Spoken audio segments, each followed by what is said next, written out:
Hola amigos, ¿qué tal? Sean todos y todas bienvenidos a Espacio Precisando. Gracias por el honor de su sintonía. Hoy, domingo 15 de junio del año 2025, como siempre aquí por estos canales nacionales para toda la República Dominicana. Hoy vamos a hablar un poco del plan que muestra la hoja de ruta el ministro de Educación esta semana que concluye, Luis Miguel de Camps.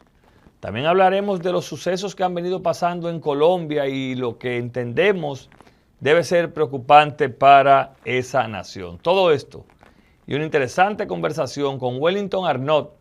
Él es el director del INAPA y también precandidato a la presidencia por el Partido Revolucionario Moderno. Todo esto después de la pausa.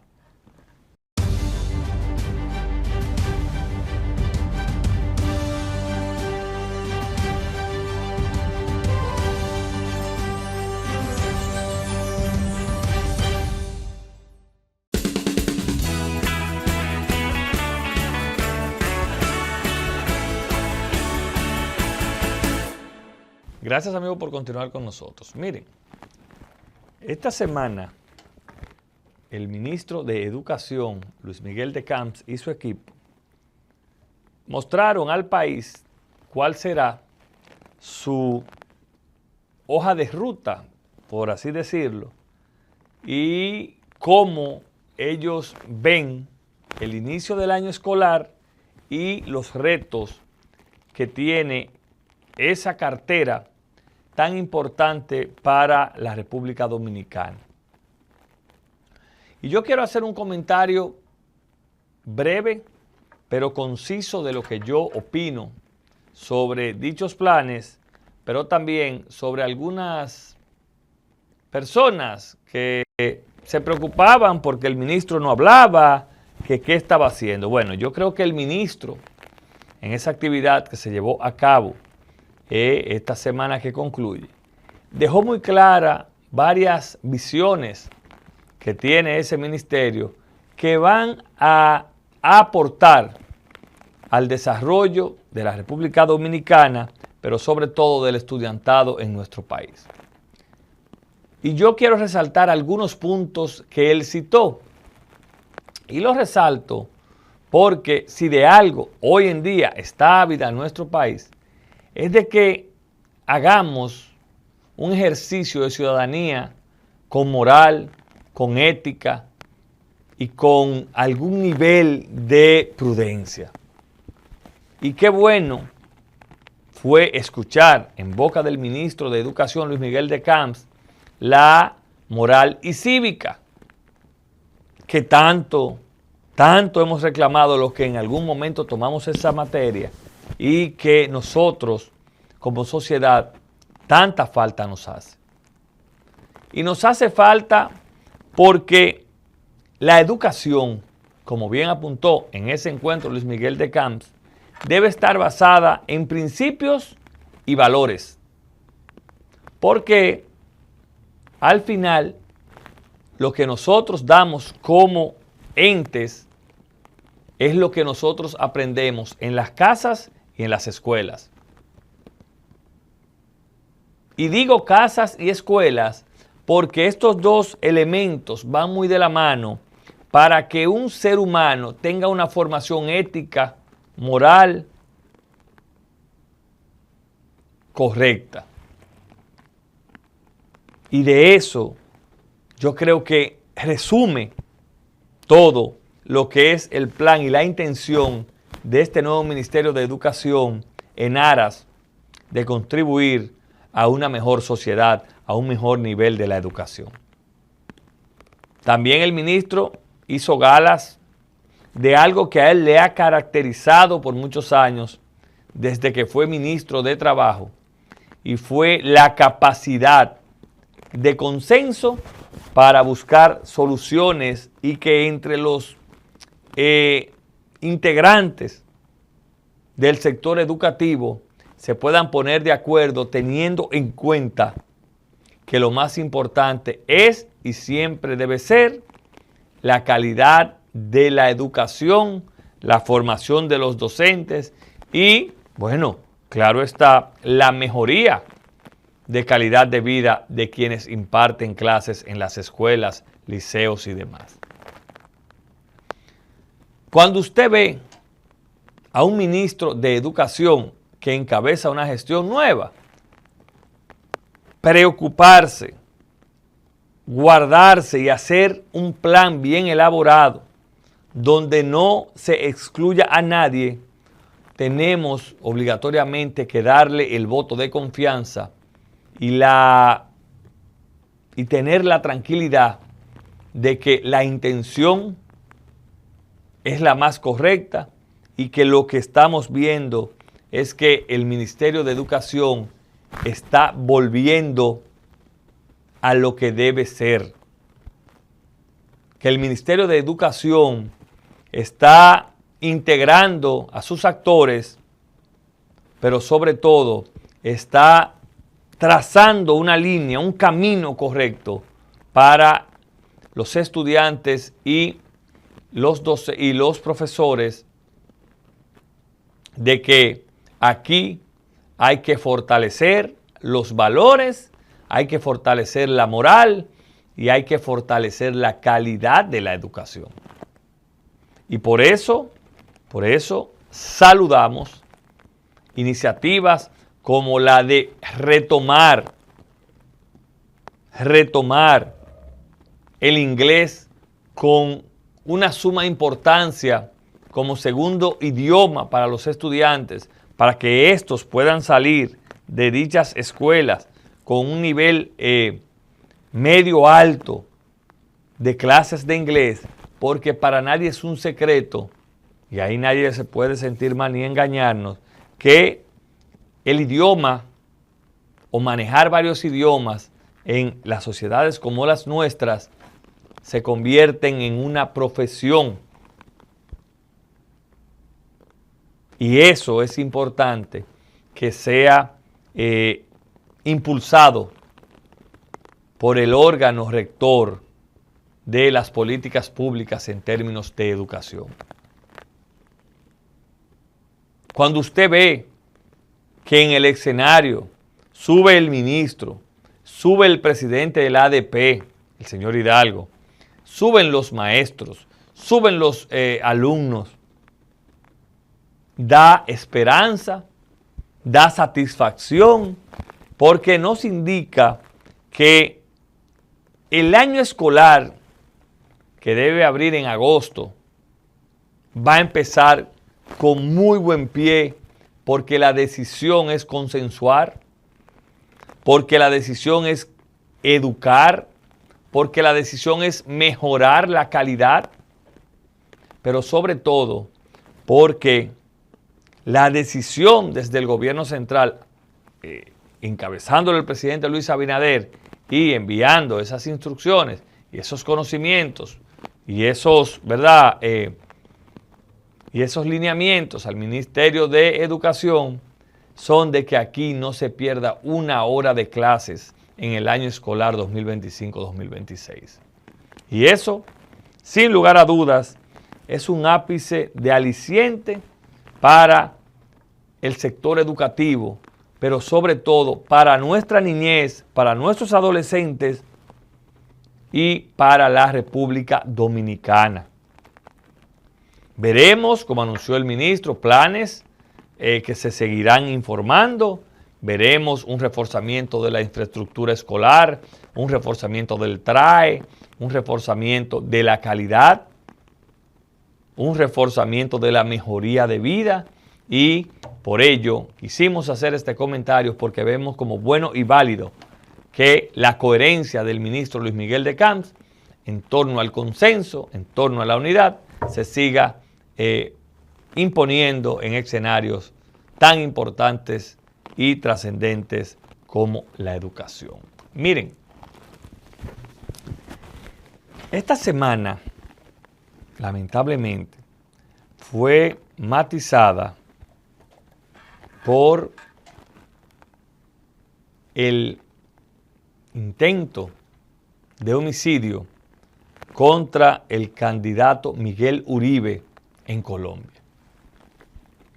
Un hecho preocupante, un hecho penoso para una sociedad que uno ya se acostumbró a que había superado este tipo de cosas. Pero que lamentablemente este funesto hecho no es el único que ha empañado la paz y lo que habían logrado los colombianos en los últimos años. Ya, lamentablemente, hemos visto en Colombia detonaciones de autos bombas, cosa que uno entendía eran del pasado a raíz de instaurarse en Colombia o de aquellos capos, Pablo Escobar y demás, y que habían sido superados a raíz de la fortaleza institucional de ese país y de la decisión de gobiernos de enfrentar con mano dura y sin asociaciones a los terroristas. Y yo tengo que lamentablemente decir que si buscan unos comentarios míos a raíz de la elección del señor Gustavo Petro, veía con mucha preocupación en su momento el hecho de que Colombia pudiese caer, como penosamente estamos viendo, en una situación de que pudiese darse el momento de que volviera atrás con el narcotráfico y sobre todo con esa ola de temor que imprimen las bandas compuestas por mafiosos.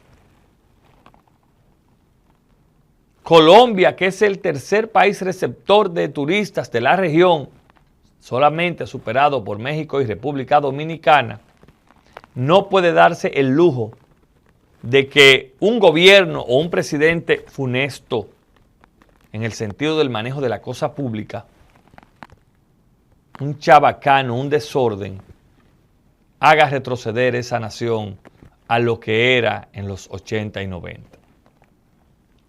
Y que ese tipo de cosas que pasan lamentablemente en otras sociedades, y esto es a manera de reflexión, tienen que ser valoradas en su justa dimensión por los dominicanos y dominicanas que vivimos en nuestro territorio y que hemos visto los esfuerzos de los gobiernos,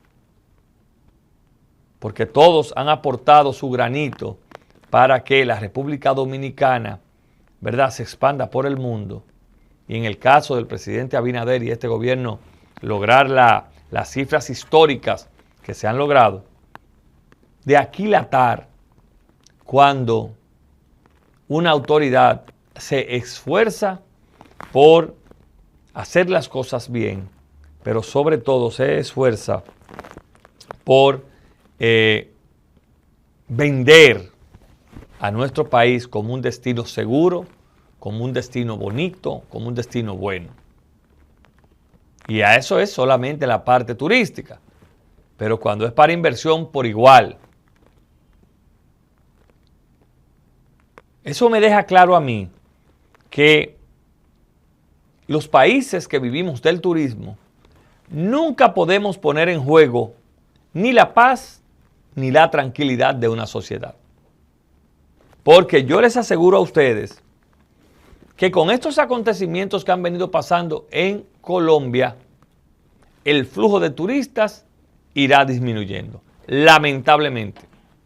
Que puede ser para beneficios de nosotros, bueno, pero la idea es que las sociedades no retrocedan. Y por eso es que los países tienen que darse mucha cuenta a quién le entregan el manejo del Estado. Porque Gustavo Petro dio señales claras desde que fue candidato, desde que fue alcalde, de que era una persona que carecía de algunos conocimientos. Porque no puede ser que Gustavo Petro haya cambiado cerca de 4 o 5 veces su gabinete, creo. alguna debilidad, algún problema existente hay.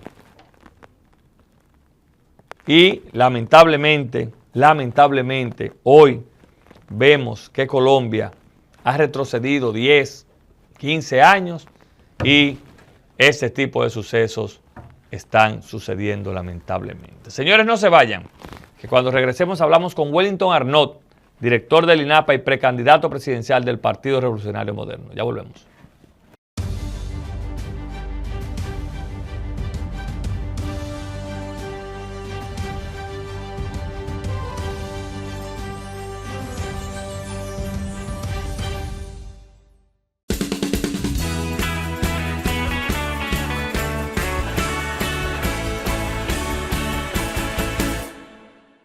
Nos acompaña Wellington Arnott, director del INAPA y precandidato presidencial del Partido Revolucionario Moderno este domingo. Wellington, bienvenido, hermano. Muchísimas gracias, Luis. Placer estar contigo. Tenía unos días que no venía por aquí. Así es. Y hoy lo agarramos calientico, luego de una agenda de trabajo importante por diferentes puntos, pero no quiso decirnos que no, a raíz de varias llamadas que habíamos intercambiado, y vamos a hablar de tu labor, ¿verdad?, en INAPA, lo que vienes haciendo. He visto unas importantes informaciones de la cantidad de personas que ha ido impactando el trabajo que realizas junto a tu equipo. Lo primero, Wellington, es hablar de qué ha significado para ti este paso por el INAPA y, a propósito de que al principio lo hablamos en una primera entrevista aquí que tuvimos, fuiste ente de mucho cuestionamiento. Bueno, yo creo que lo que vale es el trabajo y los resultados. ¿Cómo ha ido evolucionando tu paso por el INAPA? Después de ese inicio, que fue bastante atomizado, claro, y que no dejó de ser... Sobre todo empujado, ¿no? Sí, y también con la familia, porque después de tantos años de trabajo, y mi familia sacrificándose, porque el tiempo que uno le dedica a la política es un tiempo que tú dejas de estar en muchas ocasiones con la familia. Y en tu caso viene arrastrarse, porque tu padre fue un político 24/7. Y ya yo tengo 25 años ininterrumpidos de actividad política intensa. Propia. Entonces, claro. Entonces, ¿qué pasa? Llega el momento que logramos llegar en el 2020, y entonces se presenta este tema, este problema, que la ley, que fue nuestro equipo que se dio cuenta, porque cuando nos dijeron que íbamos a INAPA, la mayoría se sorprendió, empezando conmigo, y cuando encontraron que la ley no lo permite, eso fue como un bajadero para que no me pusieran ahí. Usted sabe cómo son los medios, que mucha gente decía, no, eso fue un compromiso, Wellington le exigió al presidente esa posición. Bueno, y eso es cosa del pasado. La verdad es que yo me siento privilegiado, Luis, de estar al lado del presidente en un tema que él colocó como un eje fundamental de su gestión de gobierno. Porque el agua potable y el saneamiento no estaban en la mira de las gestiones pasadas, y eso tiene sus razones. La gente dice, bueno, cuando es agua potable, evidentemente es una necesidad, pero cuando es tratamiento de aguas residuales, son cosas que no se ven, que también afecta directamente la calidad de vida de la gente y sobre todo la salud, no se hacían las inversiones porque van las tuberías, no se ven por debajo de la tierra, no se ven. Bueno, ahora en Tenares yo tendré que llevarte cuando tengamos la planta de tratamiento, invíteme, porque siempre las plantas de tratamiento se construyen a las afueras de las ciudades, y las tuberías van por debajo de la tierra. O sea que supuestamente eso no tiene un capital político, pero sí tiene un impacto directo en la mejoría de la calidad de vida de la gente. Entonces el presidente crea el gabinete de agua, luego lo fortalece, crea agua y construcción, y cada martes le da seguimiento a toda la política. Se sigue reuniendo constantemente. Cada martes a las 5 de la tarde de manera religiosa, el presidente se reúne con nosotros y le da seguimiento a cada uno de los proyectos que nosotros estamos ejecutando y lo que hemos ejecutado. Nosotros hemos colocado 1.7 kilómetros de tubería diario. Wow. Desde que iniciamos. Y en total, al día de hoy, más de 2.500 kilómetros de tubería entre agua potable y saneamiento. Yo hago el ejercicio que hemos colocado tuberías de lo que equivale del Distrito Nacional a San Juan, Puerto Rico, ida y vuelta, 2 veces. Ese es para que la gente tenga una idea. Y la verdad que ser parte de una gestión que ha llevado calidad de vida a tanta gente es un alto privilegio. ¿Qué hacen ustedes cuando llegan a Wellington? ¿Hay un plan? ¿Ustedes identifican las zonas más necesitadas? Cuéntanos de eso. ¿Cómo inicia esa logística para hoy tener, como tú apuntas, 1.2 kilómetros de tubería diaria? 1.7. 7, un chin más. Sí. En primer lugar, los acueductos se construyen con una vida útil de 20, 30 años. Lo que quiere decir... Pero perdón, cuando se le da el mantenimiento adecuado, a veces duran menos. Correcto. Quiere decir que es dinámico. Los territorios se van ampliando. Imagínate, nosotros en el año 1961, a la muerte de Trujillo, aquí habían más o menos 3 millones de habitantes, un poco menos. Ya hoy vamos por 11 millones de habitantes. La población rural era un 70%, ya hoy día es a la inversa. Es contrario. Ya la población en la zona urbana es un 70, 75, 25 en la zona rural, de manera que las ciudades han crecido y siguen creciendo de manera exponencial. Esto requiere, los acueductos también tienen vida útil. En cada etapa se van ya caducando los acueductos, hay que hacer acueductos nuevos, van creciendo las comunidades, hay que colocarle la tubería. O sea, esa es una dinámica. Y con el déficit, la deuda social de tantos años sin tener una inversión conforme a la necesidad, fue acumulando, que recuerda que el presidente en su plan de gobierno y en el Pacto por el Agua se habló de 9,000 millones de dólares de inversión para lograr tener un sistema que abarque todo el territorio nacional. Y en materia de saneamiento todavía la deuda es mucho mayor, porque hablamos que solamente un 19, un 20% del territorio contaba con alcantarillado sanitario, con el agravante que solamente funcionaba un 50%. De manera que... pero se ha ido avanzando. Claro, se ha ido avanzando. Nosotros hemos inaugurado plantas de tratamiento en el sur, en el norte y en el este del país, y ya ahora mismo estamos ejecutando obras de la importancia como es el municipio de Mao, en la provincia de Valverde. Todo eso es planta que se van... Sí, planta de tratamiento de aguas residuales en Licey, en Santiago, en Tenares, en la provincia hermana Mirabal. Estamos trabajando ya en Pimentel, estamos concluyendo la planta de tratamiento. Ya inauguramos en Castillo, en el alcantarillado con su planta en Villarribas, en Baní, en Las Matas. O sea, hemos hecho en San Cristóbal. Me llamó la atención un rescate, y creo que fue el primero que ustedes hicieron, y tú lo mostraste con mucho orgullo de lo que era, que fue en Monte Plata. Que eso parecía, bueno, una posilga, honestamente, cuando ustedes lo rescataron. Eso se le sigue dando seguimiento constante, Wellington. Tú tienes un equipo que se encarga de que eso no se quede simplemente, lo inauguramos y lo soltamos. Ese fue el inicio de nuestra gestión. Eso fue como lo recuerdo, el banderazo. Yo recuerdo como hoy, porque imagínate, yo llego a INAPA siendo abogado, politólogo, yo no me imaginaba que iba a estar ahí. Pero al final es voluntad y es trabajar en equipo. Logré conformar un equipo, los ingenieros del partido que habían trabajado con nosotros, muchos tenían experiencia en el área sanitaria. Y en la primera reunión de equipo, luego que salimos, nosotros salimos en todo el territorio nacional en un minibús a conocer los sistemas, a saber cuál era el estatus para poder elaborar nuestro plan, pero tuvimos que hacerlo sobre la marcha. Recuerdo que iniciamos con el plan de rescate a nivel nacional.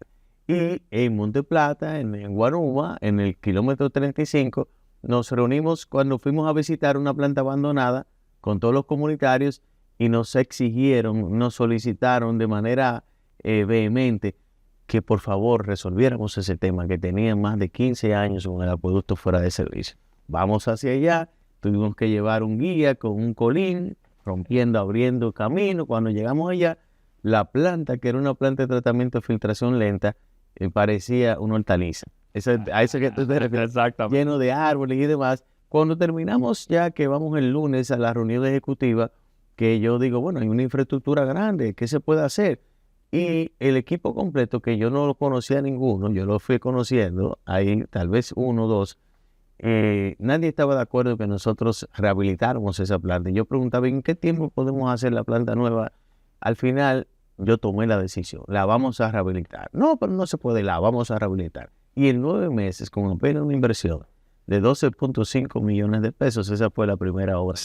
Uy, lo recuerdo como ahora. Lo planificamos a largo plazo, le dimos agua rápidamente a la gente y hoy hay en Guanuma, en Los Botados, un acueducto moderno que el presidente Luis Abinader inauguró, una planta de filtración rápida de 100 litros por segundo. O sea que nosotros hemos ejecutado un plan de acción a corto, mediano y largo plazo con una muy buena planificación que nos ha permitido ir dando respuesta.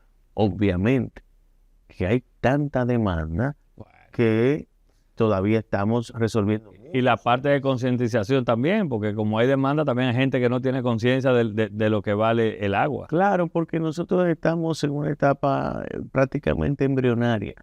¿De qué? El agua, la gente en su mente piensa que es algo que es obligatorio, que es un derecho, que el agua es gratis, que no tiene un costo. Estas instituciones históricamente son deficitarias.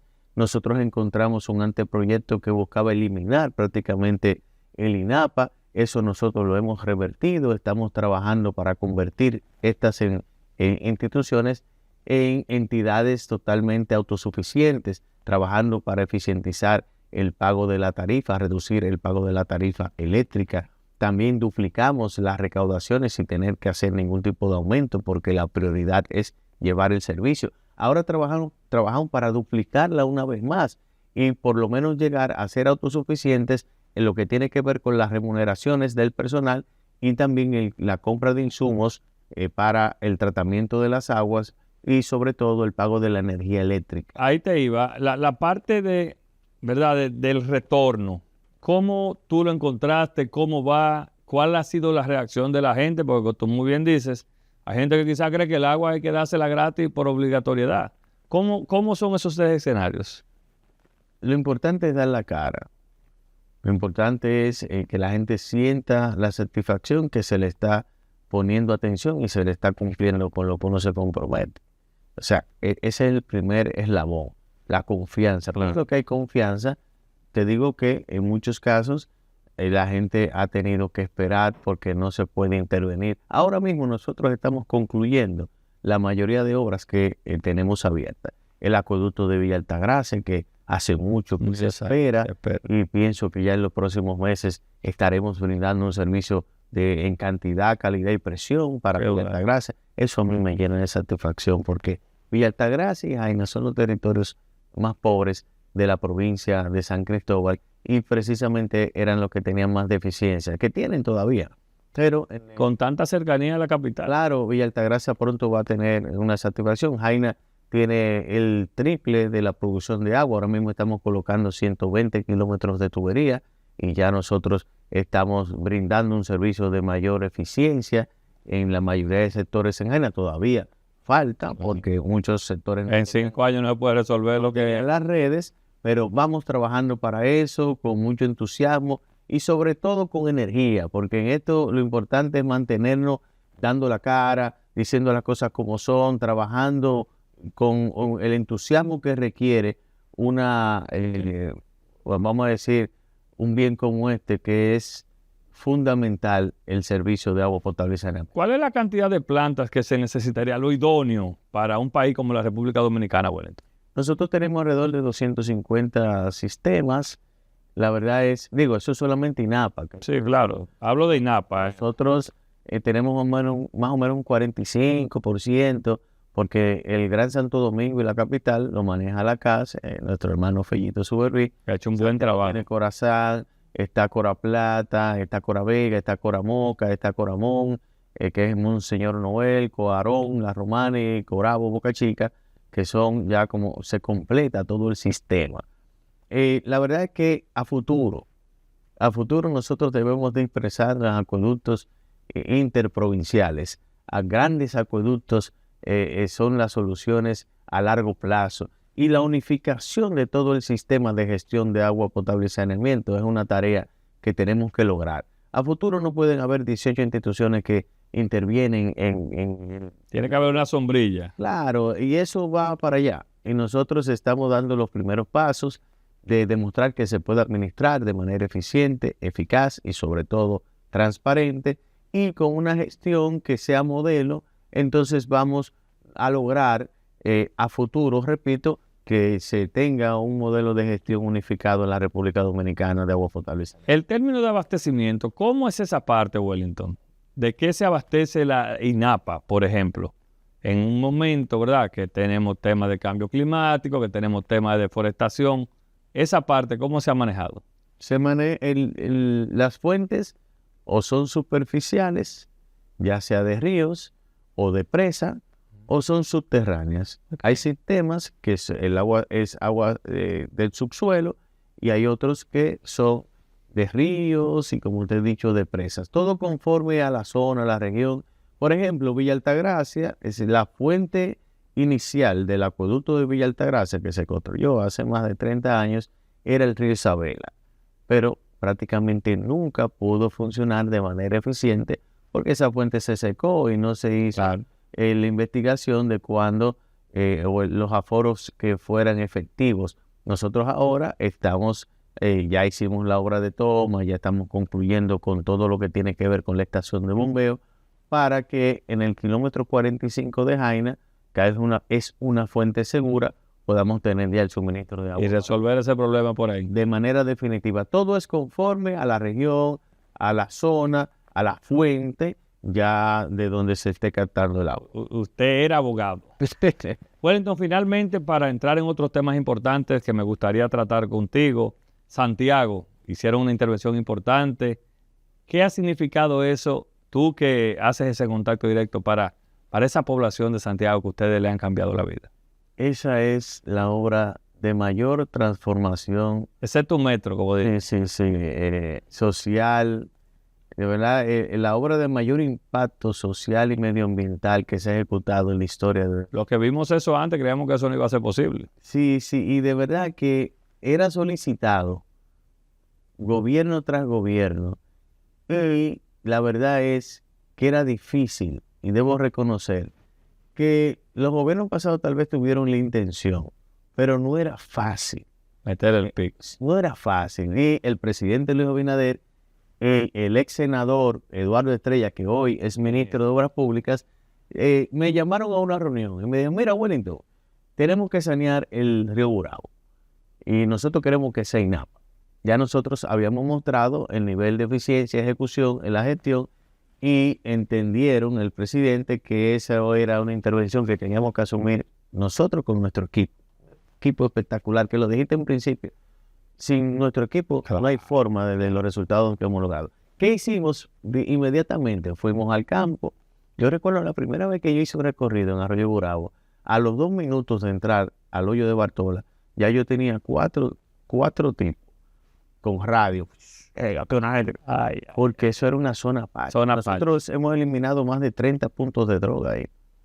Tú no te imaginas. Y el cambio de vida de la gente. Mira, porque hay parques, hay de todo. Los antecedentes de intervenciones parecidas como la que se hizo en La Barquita. ¿Y qué investigamos? Bueno, porque cuando tú vas a hacer un proyecto nuevo, hay que buscar los antecedentes de otros parecidos para no cometer los errores que se cometieron y también adquirir las experiencias y que el trabajo sea mucho más fácil. Bueno, nosotros haciendo esa investigación nos comunicaron que se hizo un censo sin decir para lo que era. Porque cuando tú vas a reubicar personas, tú tienes que hacer un censo, pero si dices que para reubicar se meten 200. Traen los primos, los tíos, cuando viene a ver 20 personas donde habían 2. Entonces hicimos ese censo con la participación y la colaboración de Santiago Solidario, la Defensa Civil. Luego de hacer el censo, ya le comunicamos a los comunitarios que íbamos a hacer una reubicación y al día de hoy hemos reubicado 1.200 familias que antes vivían en extrema pobreza, en un estado de vulnerabilidad extrema. Hoy viven en un apartamento que le entregó el gobierno gratis, construido por el Ministerio de la Vivienda. En conjunto con ese saneamiento. La verdad es que un trabajo espectacular de Carlos Bonilla y todo su equipo, que han trabajado de manera conjunta con nosotros, pero no solamente que esa gente ya no tiene miedo cuando cae una lluvia, que antes se perdieron muchas vidas en el transcurso de más de 60 años, porque hablamos de que 16 barrios se construyeron sin ningún tipo de planificación, ni servicio, ni nada, vertiendo todas las aguas residuales al río, contaminando en un 43% el río Yaque del Norte. Hemos eliminado el 20% de esa contaminación en las 2 primeras etapas. Hemos construido el parque infantil más grande del Caribe con capacidad de 600 niños. Y lo bueno que vas hoy y verás que es como si fuera el día que se inauguró.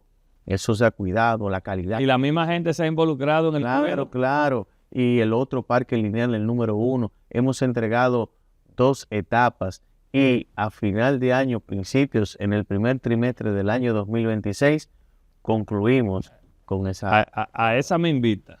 Estará así. Mire, usted no puede venir aquí sin hablar un poco de política. Lo veo muy activo con su equipo. Cuéntanos un poco de qué está haciendo Wellington Arnaud, el aspirante a ser el candidato del Partido Revolucionario Moderno. Como sabes, una persona como joven, pero con mucha experiencia, Luis, ya tú... 20 años. Ya tú tienes mucha experiencia, has visto muchos procesos. La verdad es que todavía no hay una etapa abierta públicamente para que los que pretenden o pretendemos más adelante ya entrar en esa carrera, ya que el presidente dio muestras de ser un líder que rompe con el caudillismo, un líder que rompe un ciclo de la historia política en la República Dominicana, porque el paradigma que se tenía era precisamente esos liderazgos mesiánicos. Hasta el último minuto. Hasta que fulano pero todavía se da en algunos partidos. El presidente Luis Abinader marcó ese rumbo y de verdad que es un ejemplo a seguir. Yo pienso que está haciendo historia. Fíjate cómo la República Dominicana hoy... me reuní la semana todo eso muy bien, el presidente ha hecho historia, pero... Y yo voy a entrar en eso, Luis, ahora. Pero en la semana pasada me reuní con el encargado regional del Banco Interamericano de Desarrollo y le pregunto, ¿cómo ven ustedes la República Dominicana? ¿Cómo ven al presidente Luis Abinader? Me dice, mire, ustedes son la estrella de la región, lo que fue Costa Rica hoy es República Dominicana, y ha sido bajo el liderazgo del presidente Abinader. Pero la verdad, mira, yo te decía que tengo 25 años de carrera política, donde he estado desde dirigir la juventud de nuestro partido original, que fue el Partido Revolucionario Dominicano, de donde todos salimos, pero como los partidos son su gente, toda su gente fue al PRM en el momento adecuado, vamos a decir oportuno, ¿no? Pero de dirigir la juventud, ser jefe de campaña juvenil, diputado, legislador. En el 2008, después fui presidente de la juventud en el 2005, luego fui electo diputado por primera vez en el año 2010, miembro de comisiones organizadoras. Pero no aspiraste nuevamente a una elección porque no quisiste. Vicepresidente del PRD en su momento por más de 15 años, donde estuve en su dirección política con responsabilidades nacionales. Fui director político de la campaña presidencial en el año 2012, recorriendo todo el territorio nacional y todas las seccionales del exterior. Fui electo diputado por primera vez en el 2010. Luego en el 2016 fui director político nacional de la campaña presidencial con el presidente Luis Abinader, una vez más con responsabilidades nacionales que me permitió en todo este tiempo primero conocer el país, conocer cada rincón de la República Dominicana, saber dónde está la Guásara, en Barahona, saber dónde está Cañita, en Atomayor, saber dónde está... Pero me dicen que sobre todo eso, conocer quién es el dirigente en Cañita, quién era el dirigente... Que en Capotillo, el alcalde Jarín, en Cañongo, Tony, que es alcalde, pero es presidente del partido, esos son distritos de la provincia de Dajabón. Conocer sus familias, saber que Anthony Valero es el presidente del partido, alcalde del municipio. El hombre está tirando aquí, Misael. Lo que quiere decir que toda esa trayectoria y en el año 2019 competir con el presidente Luis Abinader, en ese momento candidato, el presidente Hipólito Mejía, nos dio la experiencia también de pasar un proceso desde la oposición y en ese momento Y eso le invito a los que hoy iniciaron esos procesos a que sigan. Yo invito a que aspiren, porque una de las cosas que le ha dado fortaleza a nuestra visión y también que muchos compañeros de todo el territorio nacional están anhelando un liderazgo cercano, comprometido, que genere confianza, y estoy convencido por el cariño que recibo que cuando llegue el tiempo de eso, Luis, porque de verdad que todavía lo más importante ahora, y te agradezco que me permitieras conversar de lo que estamos haciendo, lo más importante es que la gente siga validando, como lo hice en el 2024, de que nosotros gobernamos mejor, que nosotros tenemos los pies sobre la tierra y estamos cumpliendo con el compromiso de gobernar de manera transparente y que cada centavo del pueblo dominicano se invierta para mejorar la calidad de vida de la gente. Eso es lo más importante, pero cuando llegue ese momento... ¿Estará Wellington ahí cuando den el banderazo? Cuando llegue ese momento, por eso te estoy diciendo que invito a todos los compañeros que ya, no de manera oficial, porque eso es en el 2027 que se abrirá ya este proceso, que sigan trabajando, porque una de las cosas que hoy siento que le dan fortaleza a nuestro proyecto, que obviamente será en su momento, ya hablaremos de manera abierta, es que cuando fuimos a oposición en el año 2019, yo participé y llegué hasta el final. ¿Y contra quiénes dos participaron? Para que la gente supiera cuál era mi línea de pensamiento y cuál era la, vamos a decir, la responsabilidad y también el nivel de seriedad del proyecto. Por lo tanto, los que hoy empiezan y están conociendo el país, visitando las provincias, conociendo el territorio nacional, los invito a que lleguen hasta el final para que sus proyectos también... Me voy a robar 2 minutos, Misael. Eres partícipe, una preguntita en dos vertientes. ¿Eres partícipe que el presidente Luis Abinader asuma la presidencia del PRM y si estás definido ya con algún candidato a la Secretaría General? Estoy totalmente convencido que la garantía de la permanencia de nosotros en el poder, una es si seguimos demostrando que gobernamos mejor que lo que estaban. Eso es el 80%. Y el otro 20% es precisamente la garantía de equilibrio que representa el presidente Luis Abinader. En cuanto a la Secretaría General, no tengo ningún compromiso, no me voy a meter en eso tampoco. Si el presidente Luis Abinader entiende que X compañero es el que él se siente cómodo en esa posición, yo apoyaré lo que el presidente entienda. Wellington, muchas gracias. Wellington está compelido a venir a hablar, porque es verdad que es importante resaltar las gestiones, de lo que va a pasar en Santiago cuando eso se termine. Sí. Y bueno, cuando den el banderazo final de sus aspiraciones. Ahí estaré que... Wellington Arnaud fue nuestro invitado este domingo en Precisando. Ustedes no se vayan, ya volvemos con la parte complementaria.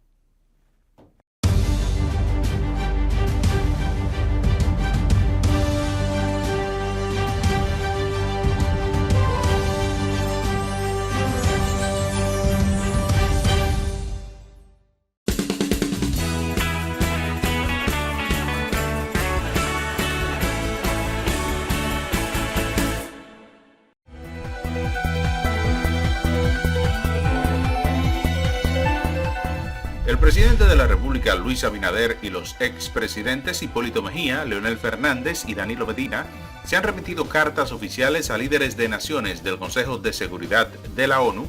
En dichas misivas solicitan su respaldo a la propuesta del secretario general Antonio Guterres de transformar la actual misión multinacional de apoyo a la seguridad en Haití en una misión híbrida con liderazgo logístico y operativo de las Naciones Unidas.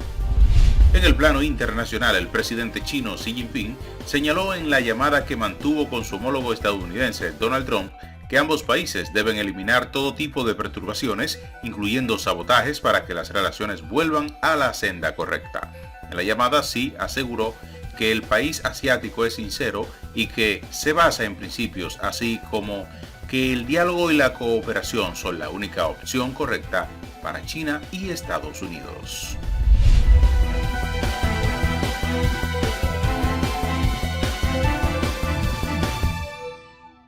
Como de costumbre, gracias a nuestro equipo de prensa por ese importante resumen de noticias nacionales e internacionales. Si ustedes no tenemos tiempo para más este domingo en Precisando, descansen.